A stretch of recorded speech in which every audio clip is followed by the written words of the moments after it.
Static fluid में अपन ने जब प्रेशर निकालना सीखा था, तो कंटेनर में लिक्विड भरा हुआ है, तो कंटेनर के अंदर किसी पॉइंट पर प्रेशर कैसे निकालते हैं वो अपन ने निकाल लिया था। P बराबर क्या था अपन का, रो जी है। ठीक है, उसके बाद अपन ने कुछ क्वेश्चन किए थे। क्वेश्चन के लिए मैंने आपको क्या है कि क्लास को बहुत बढ़िया रिजल्ट बताया था कि जब हम वर्टिकल डायरेक्शन में चल रहे हैं तो वर्टिकल में हाइट लेंगे, और वर्टिकल क्या करेंगे एक्सलेशन में, यदि हॉरिजॉन्टल में चल रहे हैं तो हॉरिजॉन्टल क्या करेंगे हाइट, हॉरिजॉन्टल की क्या लेंगे लेंथ लेंगे कौन की कॉर्नर से, और हॉरिजॉन्टल का क्या लेंगे अपन एक्सलेशन। तो मैंने एक मल्टीपल चॉइस आपको क्वेश्चन कराया था। इसके बाद अपन आते हैं डायनामिक फ्लूइड पर। तो स्टूडेंट डायनामिक फ्लूइड का मतलब बहता हुआ फ्लूइड। तो मैंने आपको शुरुआत में दो तीन तरीके के फ्लूइड बताए थे, एक तो था स्टैटिक रुका हुआ फ्लूइड और एक था बहता हुआ फ्लूइड। ठीक है, रुका हुआ फ्लूइड का मैंने एक एग्जांपल बताया था कि बाल्टी में लेकर अपन फ्लूइड को क्या दौड़ रहे हैं। तो दोनों तरीके के अपन ने क्वेश्चन कर लिए थे। जो नया अपन का टॉपिक है बहता हुआ फ्लूइड। ठीक है, इसमें सबसे पहले अपन पढ़ते हैं फ्लूइड के टाइप। तो पहला लिख लो आइडियल फ्लूइड। आइडियल फ्लूइड आदर्श द्रव, आदर्श द्रव आइडियल फ्लूइड। लिखो इसमें पॉइंट नंबर एक लिखो। तो आदर्श फ्लूइड ऐसे फ्लूइड होते हैं जिनकी विस्कोसिटी, जिनकी विस्कोसिटी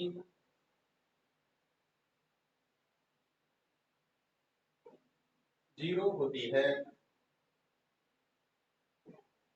तो ये कैसे फ्लूइड होते हैं, नॉन विस्कस फ्लूइड होते हैं जिनकी विस्कोसिटी क्या होती है जीरो। विस्कोसिटी क्या होती है गाढ़ापन, मतलब जिन फ्लूइड का गाढ़ापन कितना रहता है बहुत कम रहता है, जो फ्रिक्शन की तरह काम नहीं करेंगे, तो उनको अपन क्या बोल रहे हैं आइडियल फ्लूइड। दूसरा लिख लो ideal fluid incompressible, ideal fluid incompressible. Incompressible का मतलब है जिनकी डेंसिटी क्या होती है कांस्टेंट। तो लिख लो आइडियल फ्लूइड इनकम्प्रेसिबल अर्थात इनकी हमेशा नियत रहती है।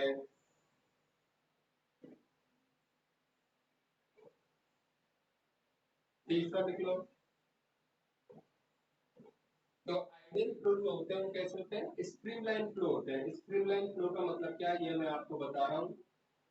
तो लिख लो आइडियल फ्लो स्ट्रीमलाइन फ्लो करते हैं। स्ट्रीमलाइन फ्लो का मतलब समझिए, माना कि ये कोई अपन का पाइप है, देखो इस वाले पाइप में अपन का ये क्या कर रहा है लिक्विड फ्लो कर रहा है। ठीक है, अच्छा माना कि मैंने एक पॉइंट ले लिया ए, तो पॉइंट ए और ये पॉइंट ले लिया मैंने क्या बी। अब पॉइंट ए पर अपन के जितने भी पार्टिकल जा रहे होंगे पॉइंट ए से होके, तो उन सभी पार्टिकल की स्पीड कैसी रहेगी अपन की सेम। तो माना कि इस वाले केस पर मैं बोल रहा हूँ स्पीड कितनी है 10 मीटर पर सेकंड, और पॉइंट बी पर कोई भी पार्टिकल है उसकी स्पीड कितनी है 20 मीटर पर सेकंड। तो इसका मीनिंग ये है कि इस वाली जगह से जितने भी अपन के फ्लो के पार्टिकल जाएंगे सबकी स्पीड कितनी होगी 10 मीटर पर सेकंड, और इस वाली जगह से जितने भी अपन के फ्लो के पार्टिकल जा रहे होंगे सबकी स्पीड कैसी होगी सेम 20 मीटर पर सेकंड। इस तरीके का जो फ्लो होता है उसको अपन बोलते हैं क्या स्ट्रीमलाइन फ्लो। तो ये डायग्राम, उसके बाद देख लेना यहाँ पे देखो बिंदु ए पर है, बिंदु ए पर है सभी फ्लूइड पार्टिकल की, सभी फ्लूइड पार्टिकल की स्पीड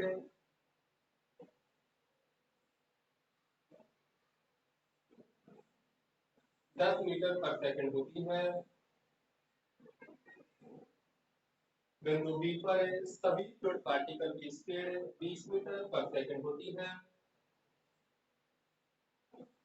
तब ऐसे फ्लो को स्ट्रीमलाइन फ्लो कहा जाता है।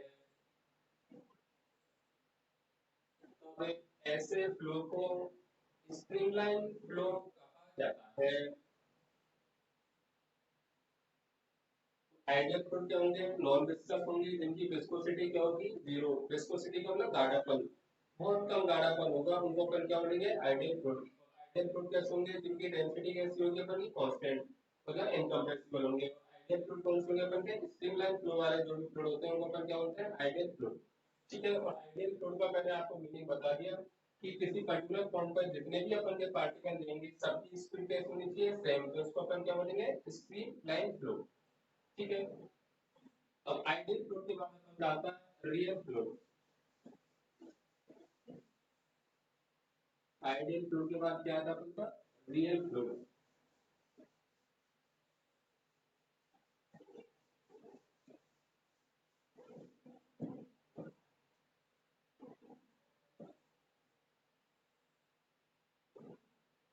लिख लो, देखो आइडियल फ्लूइड जो नहीं होते हैं उनको अपन क्या बोलते हैं, रियल फ्लूइड। जनरली अपन डेली लाइफ में जो भी अपन फ्लूइड यूज कर रहे हो सब कैसे अपन के रियल फ्लूइड हो, कैसे अपन के रियल फ्लूइड। कोई भी चीज दुनिया में आदत होती है क्या, नहीं होती, तो अपन जो भी फ्लूइड यूज कर रहे हो सब कैसे अपन के रियल फ्लूइड। तो पहला लिखो, ऐसे फ्लूइड जिनकी विस्कोसिटी होती है उन्हें आइडियल फ्लूइड कहा जाता है। तो ये क्या करते हैं, विस्कोसिटी रखते हैं, ये मतलब इनके पास क्या होता है, गाढ़ापन। तो देखो अपन जो भी फ्लूइड यूज कर रहे हैं उसका कुछ ना कुछ क्या होता है, गाढ़ापन तो होता ही है, तो उसको अपन क्या बोलते हैं, रियल फ्लूइड। दूसरा लिख लो, एक तो क्या होती है, विस्कोसिटी होती है इसकी। दूसरी, ये फ्लूइड कैसे होते हैं, कंप्रेसिबल होते हैं। कैसे होते हैं, कंप्रेसिबल। कंप्रेसिबल का मतलब है इनकी डेंसिटी कांस्टेंट नहीं होती है, इनकी डेंसिटी कांस्टेंट नहीं होती है। तो दो तीन लाइन आप लोग याद रखें कि रियल फ्लूइड कौन से होंगे अपन के, जिनकी विस्कोसिटी होगी, और जो कैसे होंगे अपन के, कंप्रेसिबल। तो उनको अपन क्या बोलते हैं, रियल फ्लूइड। एक नोट डाल के लिख लेना, देखो सभी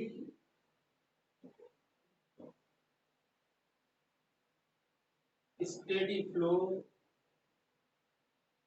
सभी स्टेडी फ्लो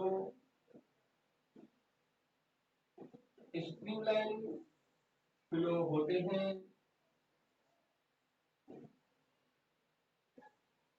सभी स्टेडी फ्लो स्ट्रीमलाइन फ्लो होते हैं। अच्छा, स्टेडी फ्लो क्या होता है वो मैं आपको आगे बताऊंगा, स्ट्रीमलाइन फ्लो के बारे में तो मैं आपको बता चुका हूँ। ठीक है, कि स्पीड कैसी रहती है, कांस्टेंट रहती है किसी पर्टिकुलर पॉइंट पर टाइम के साथ। ठीक है, जितने भी पार्टिकल आ रहे हैं। अब स्टेडी फ्लो क्या होता है ये अपन पढ़ेंगे थोड़ी देर बाद में। ठीक है, नेक्स्ट टॉपिक डालिए आप लोग इसके बाद, पास्कल लॉ।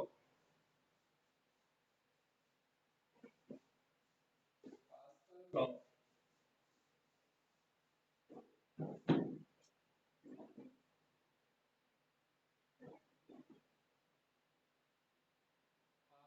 लॉ, पास्कल का नियम। लिखो इसमें, देखो पहले इसको मैं समझा देता हूँ। माना कि एक अपन का कंटेनर है इस तरीके का, और इसमें अपन का क्या कोई लिक्विड भरा हुआ है, ये हमारा।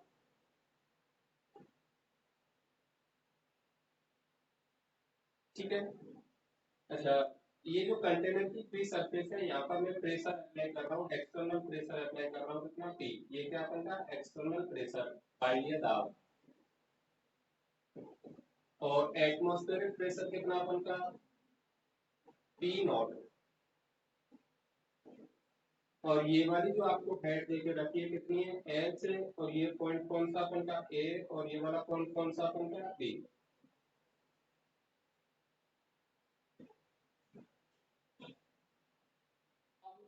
होता क्या है, मैंने आपको पहले भी बताया कि इस सरफेस पर अपन का एटमॉस्फेरिक प्रेशर लग रहा है, तो मैंने क्या बोला कि ये जो एटमॉस्फेरिक प्रेशर है ये अंदर तक क्या कर जाता है अपन का, ट्रांसफर हो जाता है। मतलब यहाँ से पूरा का पूरा प्रेशर अपन का कहाँ पर ट्रांसफर हो गया, इस वाली जगह पर, या फिर यहाँ पर निकालूंगा तो ये कहाँ पर ट्रांसफर हो गया, यहाँ पर। ऐसे ही बाह्य दाब जो अपन लगा रहे हैं स्टूडेंट, ये भी क्या कर रहा है अपन का, अंदर ट्रांसफर हो जाता है, इक्वली डिस्ट्रीब्यूट हो जाता है एवरी पॉइंट पर। मतलब ये पी यहाँ पर भी है, यहाँ पर भी है, यहाँ पर भी है, तो इस तरीके से भी प्रेशर का डिस्ट्रीब्यूशन हो रहा है हर एक पॉइंट पर है। ठीक है, उसको अपन क्या बोल रहे हैं, पास्कल लॉ। इसी को अपन क्या बोल रहे हैं, पास्कल लॉ। तो डायग्राम आप बाद में बनाना। ठीक है, मैं लिखा रहा हूँ, देखो इस नियम के अनुसार जब कोई बाह्य दाब अप्लाई किया जाता है,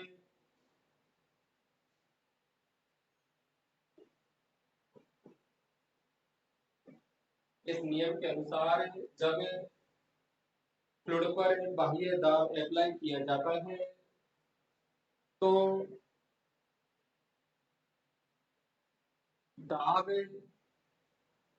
फ्लूइड में दाब फ्लूइड में प्रत्येक जगह डिस्ट्रीब्यूट हो जाता है, प्रत्येक जगह डिस्ट्रीब्यूट हो जाता है।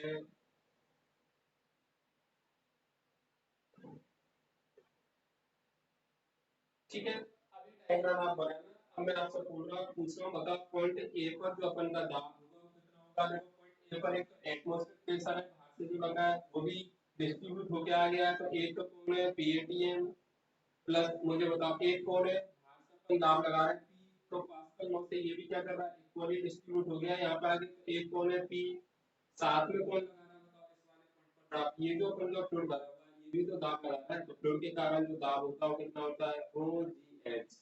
रो क्या है, इसकी डेंसिटी।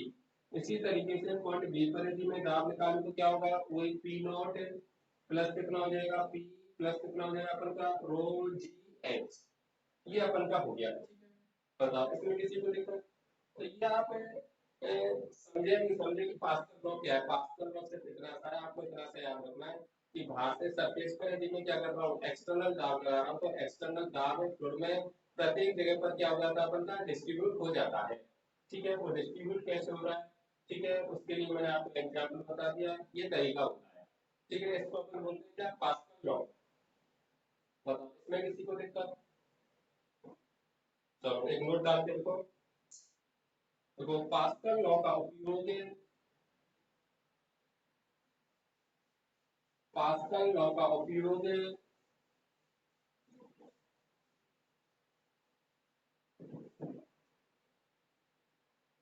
हाइड्रोलिक लिफ्ट में किया जाता है। पास्कल लॉ का उपयोग हाइड्रोलिक लिफ्ट में किया जाता है।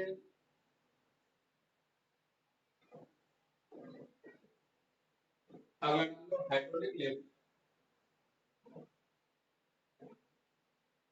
देखो हाइड्रोलिक लिफ्ट की सहायता से, हाइड्रोलिक लिफ्ट की सहायता से बहुत भारी लोड को ऊपर उठाया जाता है। हाइड्रोलिक लिफ्ट की सहायता से बहुत भारी लोड को ऊपर उठाया जाता है। तो अपन को कोई भी भारी लोड यदि ऊपर उठाना है तो किसका यूज करेंगे स्टूडेंट, हाइड्रोलिक लिफ्ट का। ठीक है, अब देखो हाइड्रोलिक लिफ्ट होती कैसे है वो देख लो। हाइड्रोलिक लिफ्ट की इस तरीके की संरचना होती है।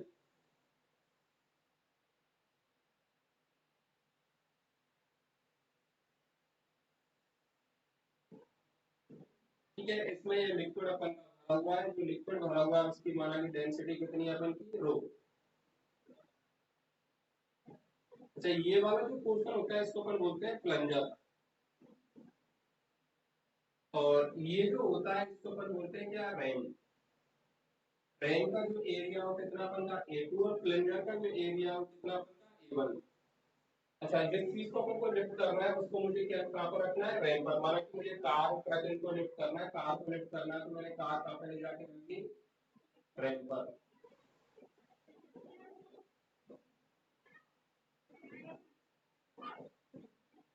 अब देखो इधर से मैं क्या कर रहा हूँ, तो फोर्स लगा रहा हूँ F।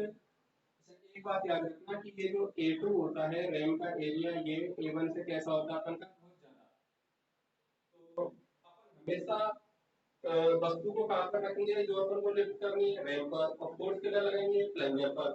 प्लंजर पर मैंने कोई फोर्स लगाया है तो बताओ, प्लंजर पर फोर्स लगाया तो प्लंजर पर प्रेशर कितना लग रहा होगा लिक्विड पर, यहाँ पर नीचे की तरफ P1 बराबर कितना है, अपॉन कितना, A1।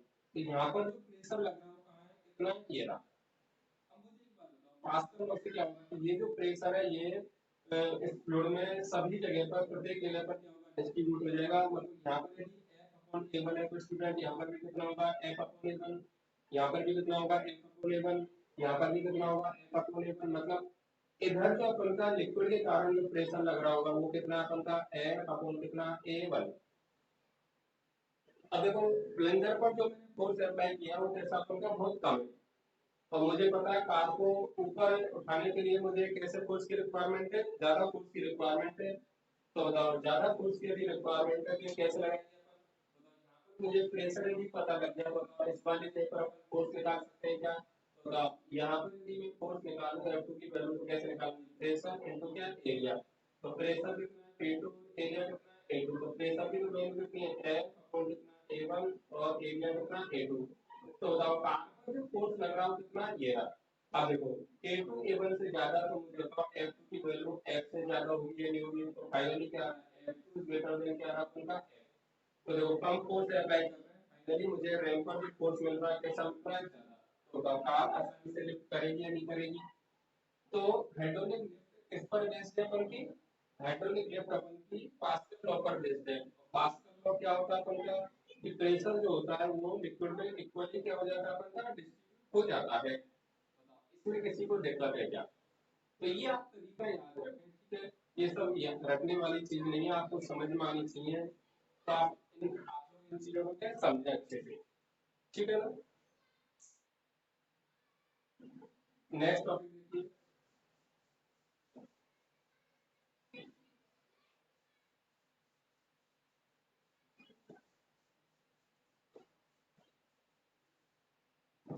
Type of fluid flow.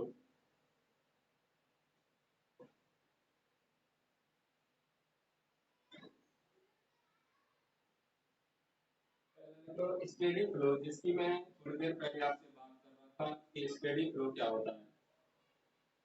लिख लो स्टेडी फ्लो, लिखो इसकी डेफिनेशन। देखो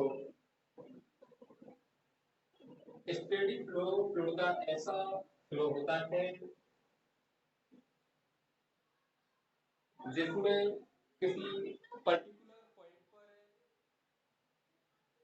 जिसमें किसी पर्टिकुलर पॉइंट पर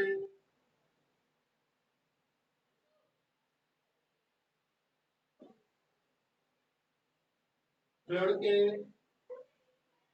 डेंसिटी, प्रेशर,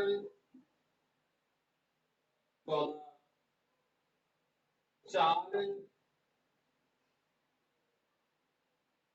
आदि में समय के साथ परिवर्तन शून्य होता हो। देखो आप लोग क्या करें, वीडियो पॉज कर करके देखें, ठीक है। मैं डबल नहीं बोलूंगा वीडियो को। तो देखो स्टेडी फ्लो क्या होता है कि माना कि अपन का कोई फ्लूइड है, उसकी स्पीड कितनी है b, और इस स्पीड का इस टाइम के साथ जो चेंज हो कितना होना चाहिए, 0 पर। ये कहाँ पर, एक पर्टिकुलर पॉइंट पर। तो x, y, z कैसा अपन के कांस्टेंट, तो इस पर्टिकुलर पॉइंट पर है समय के साथ जो वेग में परिवर्तन की दर है वो कैसी होगी अपन की, कांस्टेंट। अब मैंने क्या बोला, स्टेडी फ्लो कैसा होता है अपना, स्ट्रीमलाइन फ्लो। स्ट्रीमलाइन फ्लो में भी क्या था अपना, देखो पर्टिकुलर पॉइंट पर स्पीड कैसी थी, कांस्टेंट थी। कांस्टेंट होगा तभी तो उसका आपका कितना आएगा अपना, 0। तो इसलिए मैं बोल रहा हूँ कि स्टेडी फ्लो जो होते हैं वो कैसे होते हैं अपन के, स्ट्रीमलाइन फ्लो। तो और लिख लेना dp upon dt x, y, z constant पर कितने होंगे अपन के, 0। ठीक है। तो ऐसी जो चीजें अपन की ये सब स्टेडी फ्लो के लिए पर्टिकुलर पॉइंट पर टाइम के साथ कैसे होंगी अपन की, चेंज 0। ठीक है, लिख लो दूसरा, लिख लो अनस्टेडी फ्लो। तो अनस्टेडी फ्लो की मैं डेफिनेशन नहीं लिख पा रहा हूँ, पर मुझे बताओ अनस्टेडी फ्लो में क्या होगा कि ये जो अपन की चेंज है, ये जो अपन की चेंज है ये 0 होंगे क्या, नहीं होंगे। तो अनस्टेडी फ्लो के लिए पर्टिकुलर पॉइंट पर टाइम के साथ जो चेंज है वो 0 होगा क्या, नहीं होगा। देख लेना ऐसी यदि कंडीशन है तो क्या होगा अपन का अनस्टेडी फ्लो।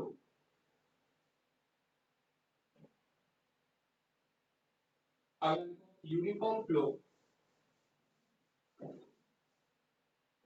Uniform flow.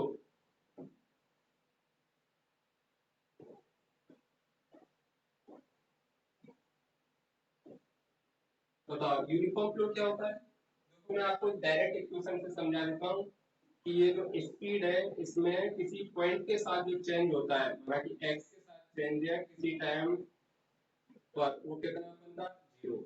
ऐसे प्रेशर में एक्स के साथ जो चेंज है पर्टिकुलर टाइम पर वो कितना अपन का जीरो। ऐसी यदि कंडीशन है तो इस वाले फ्लो को अपन क्या बोलेंगे यूनिफॉर्म फ्लो। तो यूनिफॉर्म फ्लो की डेफिनेशन लिखो आप। देखो किसी दिए समय पर किसी दिए गए समय पर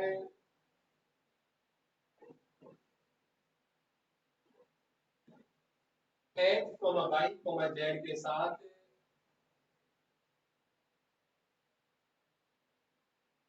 वेग प्रेशर आदि में परिवर्तन शून्य होता है तो उसे steady flow sorry uniform flow कहा जाता है। अच्छा नॉन यूनिफॉर्म फ्लो की बात करें तो क्या होगा बोलो। नॉन यूनिफॉर्म फ्लो ये क्या होता है इसमें क्या होगा ये जो चेंज है अपन का किसी टाइम टी पर ठीक है ये क्या जीरो हो गया नहीं होगा। तो D P upon D x T बराबर कांस्टेंट पर इज नॉट इक्वल टू क्या होगा अपन का जीरो। तो नॉन यूनिफॉर्म के लिए क्या है जीरो नहीं होगा यूनिफॉर्म के लिए क्या होगा अपन का जीरो। देख लीजिए आप लोग।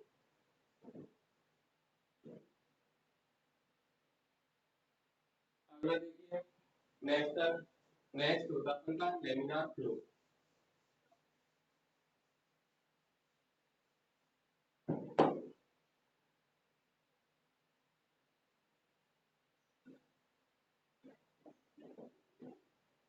देखो इसकी डेफिनेशन देखो जब किसी पाइप में फ्लूइड के पार्टिकल एक वेल डिफाइंड पाथ में एक वेल डिफाइंड पाथ में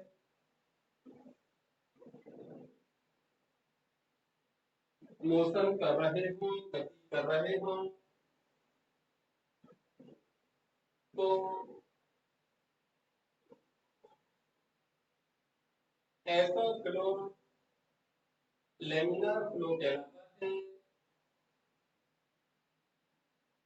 तो ऐसा फ्लो लेमिनार फ्लो कहलाता है। आप लोग इनके लाइन इनके नाम इंग्लिश में याद रखें ठीक है हिंदी में बहुत अजीब से नाम है इनके।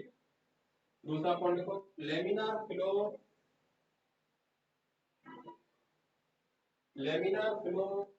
स्ट्रीमलाइन फ्लो होते हैं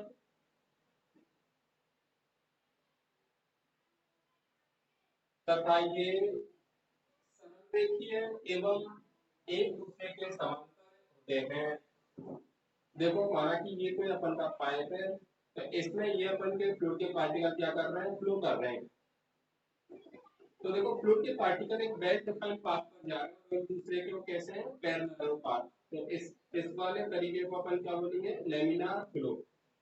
तो ये फ्लो कौन सा अपन का लेमिनार फ्लो है ये ठीक है। तो ये किसका एग्जांपल अपन का लेमिनार फ्लो का वेल डिफाइंड पाथ में गति कर रहे हैं फ्लूइड के पार्टिकल ठीक है और एक दूसरे के कैसे पैरेलल और कैसे स्ट्रेट लाइन इसी को अपन क्या बोल रहे हैं ये फ्लो साथ में कैसा होना चाहिए तो का स्ट्रीम लाइन फ्लो मतलब इस वाले पॉइंट पर यदि मैं सभी पार्टिकल की स्पीड देखूं तो कैसी होनी चाहिए सेम।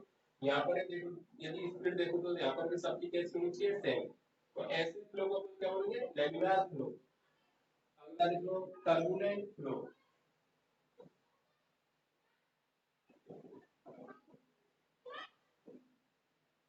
टर्बुलेंट फ्लो क्या होता है लेमिनार का उल्टा। तो देखो इसमें जब फ्लो पार्टिकल पाथ में गति नहीं कर रहे हो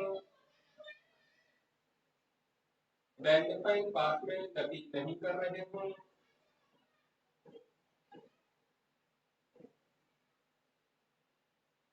जिगजैग पाथ में गति कर रहे हो तो ऐसा फ्लो टर्बुलेंट फ्लो कहलाता है।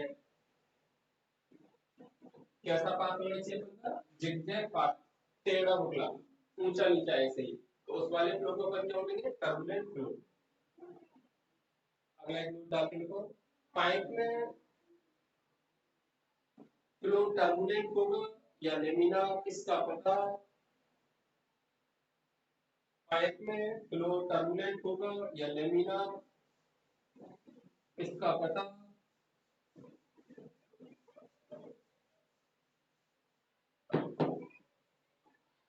रेनॉल्ड्स नंबर से लगाया जाता है, रेनॉल्ड्स नंबर से लगाया जाता है। रेनॉल्ड्स नंबर को अपन किससे बताते हैं, आर ई से। तो देखो यदि R E is less than क्या होता है अपन का 2000, तो ऐसी कंडीशन में फ्लो जो होता है वो कैसा होता है अपन का लेमिनार फ्लो। और R E is greater than क्या होता है 4000, ऐसी कंडीशन में जो फ्लो होता है उसको अपन क्या बोलते हैं टर्बुलेंट फ्लो। ये सब किसके लिए अपन का पाइप के लिए, किसके लिए पाइप के लिए, पाइप फ्लो के लिए। अब इम्पोर्टेंट चीज है स्टूडेंट की रेनॉल्ड्स नंबर अपन कैसे निकालेंगे। तो देखो रेनॉल्ड्स नंबर निकालने का फॉर्मूला होता है रो डी डी अपॉन कितना म्यू। ठीक है, ये एक फॉर्मूला है। डी तो क्या है diameter of pipe,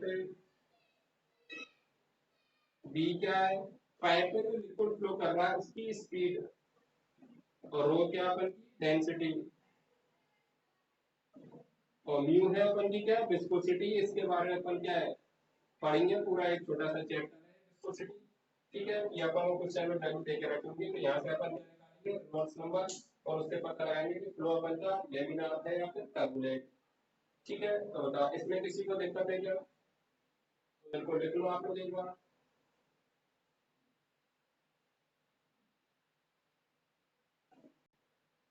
next topic rate of flow.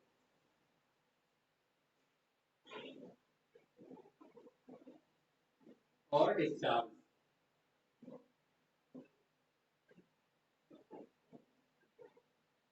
इसको अपन जनरली बताते हैं किससे, क्यू से। लेकिन इसमें रेट ऑफ फ्लो डिस्चार्ज क्या होता है, देखो किसी पाइप के सेक्शन से, किसी पाइप के सेक्शन से प्रति सेकंड निकलने वाली फ्लूइड की क्वांटिटी को, निकलने वाले फ्लूइड के वॉल्यूम को, आयतन को डिस्चार्ज कहा जाता है। देखो माना कि ये कोई अपन का पाइप है, ठीक है, इसमें क्या है फ्लूइड अपन का जा रहा है ऐसे। ये पाइप का जो क्रॉस सेक्शन एरिया अपन को देके रखा है स्टूडेंट, ये अपन को देके रखा है कितना ए, और फ्लूइड जिस स्पीड से यहाँ से निकल रहा है वो स्पीड कितनी क्या रखी है बी। तो पर सेकंड इस वाले पाइप से फ्लूइड की कितनी मात्रा निकल रही है, कितना वॉल्यूम निकल रहा है, उसको अपन क्या बोल रहे हैं डिस्चार्ज। तो वॉल्यूम जो होता है डिस्चार्ज जो होता है वो कितना होता है ए इंटू बी। ठीक है, बी क्या है जिस स्पीड से फ्लूइड अपन का बाहर निकल रहा है वो, और ए क्या अपन का एरिया। ठीक है, और इसकी जो यूनिट होती है वो होती है अपन की मीटर क्यूब पर सेकंड। तो ये डिस्चार्ज क्या होता है ये आपको समझ में आया या नहीं आया, बताओ। डिस्चार्ज क्या होता है, पाइप के किसी सेक्शन से पर सेकंड जो अपन की फ्लूइड निकल रहा है, पर सेकंड जो अपन का फ्लूइड का आयतन निकल रहा है उसको अपन क्या बोल रहे हैं डिस्चार्ज। ठीक है, तो डिस्चार्ज की बराबर कितना होगा ए इंटू बी, और इसका यूनिट कितनी हो जाएगी मीटर पर सेकंड। बताओ इसमें किसी को दिक्कत। अब देखो माना कि अपन को इसी से क्या लेके आनी है, पर सेकंड अपन का कितना फ्लूइड निकल रहा है वो अपन को द्रव्यमान लेके आना है। तो द्रव्यमान डालने के लिए क्या करूंगा, देखो ये पर सेकंड अपन का वॉल्यूम पता लग गया, वॉल्यूम को यदि डेंसिटी से मल्टीप्लाई कर देंगे तो क्या आएगा बताओ द्रव्यमान। तो पर सेकंड जो अपन का द्रव्यमान निकल रहा है वो कितना हो जाएगा रो ए बी। इसकी यूनिट क्या होगी अपन की केजी पर सेकंड। एम के ऊपर डॉट लगा रखिए, इसका मतलब है कि ये क्या अपन का पर सेकंड है, द्रव्यमान की जो मात्रा है वो।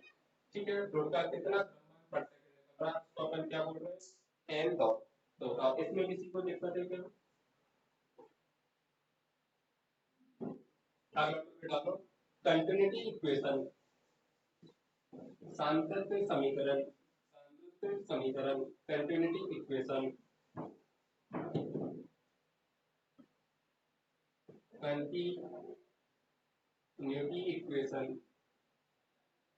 देखो यह द्रव्यमान संरक्षण के नियम पर आधारित होती है, यह द्रव्यमान संरक्षण के नियम पर आधारित होती है।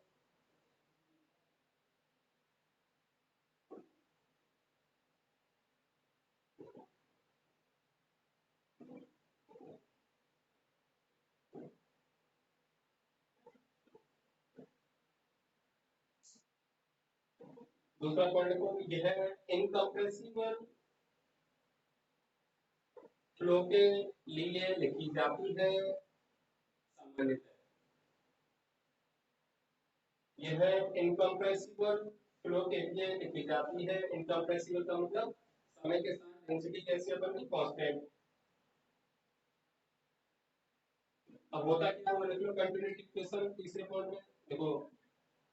कंटिन्यूटी इक्वेशन या सांख्यिक समीकरण के अनुसार याद रखनी है आपको ये, पाइप के किसी सेक्शन से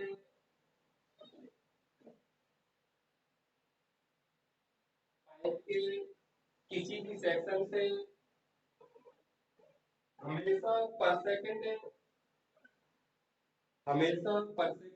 निकलने वाले फ्लो की क्वांटिटी हमेशा नियत रहती है। इसको समझिए, आपसे क्या हो रहा है, कंटिन्यूटी इक्वेशन क्या है, कोई कोई सा भी अपन पाइप का सेक्शन ले लें, यहाँ पर ले लें, यहाँ पर ले लें, यहाँ पर ले लें, तो हमेशा पर सेकंड यदि मैं देखूं कि भैया कितना फ्लूइड निकल रहा है, कितना फ्लूइड का वॉल्यूम अपन का पर सेकंड निकल रहा है, तो वो हमेशा कैसा रहता है, कांस्टेंट। जितना यहाँ पर है उतना ही कहाँ पर रहता है, इस वाली जगह पर, उतना ही कहाँ पर रहता है, इस वाली जगह पर। ठीक है, तो बताओ, माना कि मैं ये पॉइंट पाइप का सेक्शन नंबर 1 मान लूं और ये वाला क्या मान लूं, 2। कंटिन्यूटी इक्वेशन क्या होगी, इस वाली जगह पर कितना वॉल्यूम निकल रहा है पर सेकंड, a1 into v1, और उस वाली जगह पर कितना निकल रहा है अपन का a2 into v2। और कंटिन्यूटी इक्वेशन के अनुसार ये दोनों कैसे बनते हैं, इक्वल। मतलब कंटिन्यूटी इक्वेशन क्या है, a into b बराबर क्या अपन का, कांस्टेंट। बताओ a क्या अपन का, पाइप के किसी जगह पर क्या क्रॉस सेक्शन एरिया, और b क्या अपन की पाइप की किसी जगह पर क्या स्पीड। ठीक है ना, ठीक है। a बराबर क्या अपन का, कांस्टेंट। तो इसको आप लोग याद रखें। तो ये जो इक्वेशन है अपन का a1 b1 बराबर a2 b2, ये क्या अपन की कंटिन्यूटी इक्वेशन है। तो इसको अपन पाइप के किसी भी क्रॉस सेक्शन पर लगा देंगे तो अपन क्या है कि कंटिन्यूटी इक्वेशन। तो यहाँ से मुझे एक चीज पता लग रही है कि पाइप की जिस जगह पर क्रॉस सेक्शन एरिया क्या होगा कम, वहां पर अपन का जो लिक्विड बाहर निकल रहा है उसकी स्पीड क्या होगी, ज्यादा। जैसे कि देखो यहाँ पर क्रॉस सेक्शन एरिया कम है तो यहाँ पे स्पीड क्या होगी, ज्यादा, और यहाँ पर एरिया ज्यादा है तो स्पीड क्या होगी, कम। तभी तो अपन का कैसा रह पाएगा, कांस्टेंट। तो ये जो अपन की इक्वेशन है कंटिन्यूटी इक्वेशन। ठीक है ना, इसके एप्लीकेशन क्या होंगे ये मैं आपको क्वेश्चन में बताऊंगा, उससे अपन बाद में करेंगे। ठीक है, तो ये लिख लो। अगला डालो बर्नौली इक्वेशन। अगला डालो आप बर्नौली इक्वेशन।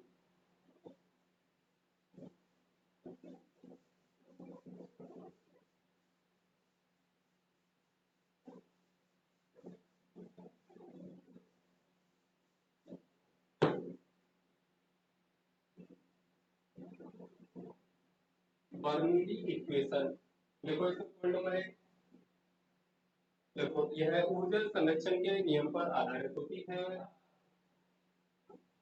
यह ऊर्जा संरक्षण के नियम पर आधारित होती है।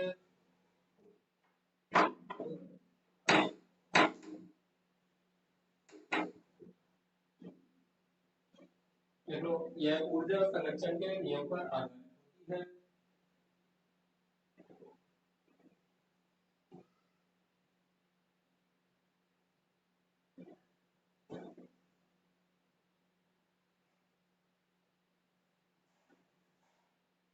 दूसरा देखो,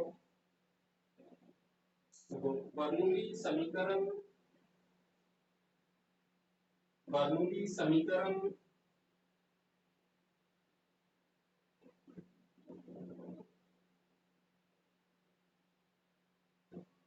में बहने वाले फ्लूइड की स्पीड तथा किसी सेक्शन पर फ्लूइड के द्वारा लगाए गए दाब तथा किसी सेक्शन पर फ्लूइड के द्वारा लगाए गए दाब एवं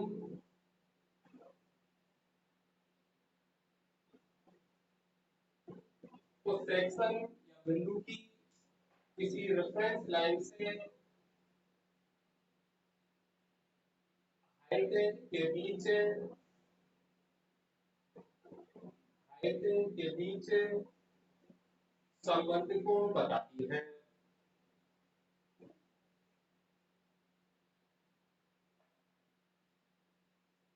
तो किस किस के बीच में संबंध बताएगी, माना कि मैंने ये वाला पॉइंट ले लिया, तो पॉइंट वन पर लिक्विड की जो वेलोसिटी है वो या स्पीड है वो, यहाँ पे प्रेशर लग रहा है वो, ठीक है।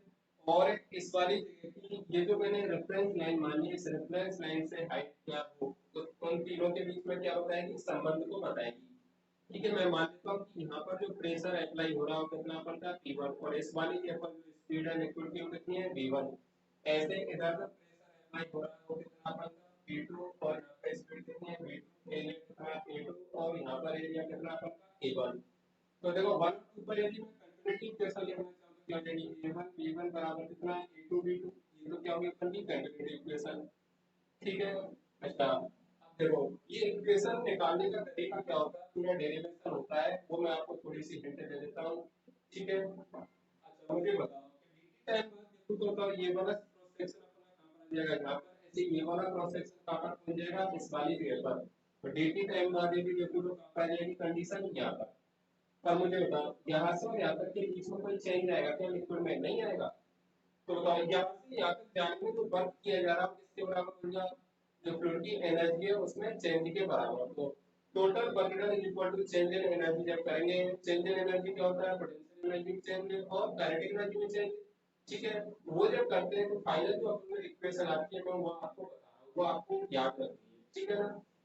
तो देखो वो इक्वेशन क्या है अपन की, वो इक्वेशन है अपन की जिसको अपन के जनरली यूज करेंगे। ठीक है, वो इक्वेशन ये वाली है, देखो इक्वेशन है अपन की P upon rho G plus B square upon two G plus Z is equal to क्या होता है अपन का कांस्टेंट। तो किसी भी क्रॉस सेक्शन पर यदि देखूंगा तो तीनों का जो एडिशन होता है इस तरीके से वो कैसा रहता है अपन का कांस्टेंट। ठीक है, अच्छा यदि मैं वन और टू पर वन वाली इक्वेशन लगाना चाहूँ तो वन और टू पर वन वाली इक्वेशन कैसे लगाएंगे, देखो इनको लगाना सीखो आप, आई कैसे, तो इससे अपन को ज्यादा मतलब नहीं है, ठीक है ना। क्योंकि इक्वेशन को अपन को याद रखनी है कि वन वाली इक्वेशन कौन सी होती है, ये वाली, ये कौन सी इक्वेशन है, वन वाली equation, P upon rho G plus B square upon two G plus कितना जेड। ठीक है, पर इंपॉर्टेंट चीज इसको लगाएंगे कैसे, तो देखो लगाने का तरीका क्या है, वन पर लगाएंगे तो वन पर प्रेशर अपॉन कितना रो जी प्लस वन पर स्पीड अपॉन कितना टू प्लस वन की क्या है रेफरेंस लाइन से हाइट, ये क्या होती है रेफरेंस लाइन से हाइट। ठीक है, इसे पर टू पर लगाएंगे तो p2 अपॉन कितना रो G plus b2 square upon कितना 2g प्लस कितना z2। तो इस तरीके से अपन बर्नौली इक्वेशन को यूज करेंगे, इस तरीके से अपन इसको क्या लगाने वाले हैं। तो इसमें अपन प्रेशर भी कैलकुलेट कर सकते हैं, स्पीड भी कैलकुलेट कर सकते हैं, काफी बार अपन से क्या है रेफरेंस लाइन से क्या हाइट कैलकुलेट करवा लेगा, तो सब अपन क्या कैलकुलेट कर लेंगे। ठीक है ना। अच्छा ये तो अपन का P अपॉन रो जी होता है, इसको अपन क्या बोलते हैं, इसको बोलते हैं प्रेशर हेड। इसको अपन क्या बोलते हैं, प्रेशर हेड, या फिर और क्या बोलेंगे इसको, लिखना ये सब pressure energy per unit page.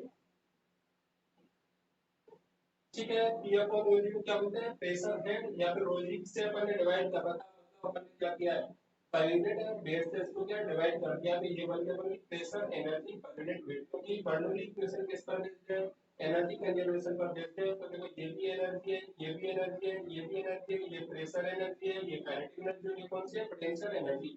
Potential energy क्या होती है एम जी एच। ठीक है, तो ये तो क्या हो गया एच, इसको मैं एम जी का गया, उसके लिए मैंने किससे डिवाइड किया होगा, वेट से, वेट क्या होता है एमजी। तो ये हो गया अपन का pressure energy per unit wait, और ये हो गया अपन का क्या kinetic energy per unit wait, ये हो गया अपन की potential energy per unit wait. अच्छा इसको और क्या बोलते हैं अपन, इसको अपन बोलते हैं काइनेटिक हेड, क्या बोलते हैं इसको अपन, काइनेटिक हेड, ऐसे इसको अपन बोलते हैं क्या, इसको अपन बोलते हैं डेटम हेड। तो ये नाम आपको याद रखने हैं, ठीक है ना। फिर मैं बोल रहा हूँ कि बर्नौली इक्वेशन किस पर बेस्ड होती है अपन की, एनर्जी कंजर्वेशन पर। कौन कौन सी एनर्जी लेते हैं इसमें अपन, प्रेशर एनर्जी, काइनेटिक एनर्जी, और साथ में कौन सी लेते हैं अपन पोटेंशियल एनर्जी। ठीक है। तो किसी भी क्रॉस सेक्शन पर मैं क्या है, यदि यहाँ पर लिखना चाहूँ तो उसकी वैल्यू कितनी हो जाएगी, इन सब में वन वन लगा देंगे, टू यहाँ पर ले रहे हैं तो इनमें सब में क्या लगा देंगे, टू टू पर, इन तीनों का एडिशन यहाँ पर यहाँ पर यहाँ पर सब जगह कैसा होगा अपन करते हैं। तो ये हो गया अपन की बर्नौली इक्वेशन। ठीक है। तो आप लोग इसको याद रखें, कल अपन इस पर क्वेश्चन करेंगे तो आपको एक कंसेप्ट क्या याद रखना चाहिए। ठीक है। तो वन और टू पर मैंने कंटिन्यूटी इक्वेशन लगा दी, वन और टू पर मैंने बर्नौली इक्वेशन लगा दी, ये चीज क्या होती है सब मैंने आपको बता दिया है। ठीक है। तो कल जब अपन क्वेश्चन करें तो आपको इक्वेशन याद होनी चाहिए, ये पता होना चाहिए जेड क्या होता है, बी क्या होता है, बी क्या होता है, जेड को कहाँ से लेना है। ठीक है ना स्टूडेंट। यदि कोई प्रॉब्लम हो तो आप लोग मेरे से व्हाट्सएप पर कॉन्टैक्ट कर सकते हैं, कॉल भी कर सकते हैं।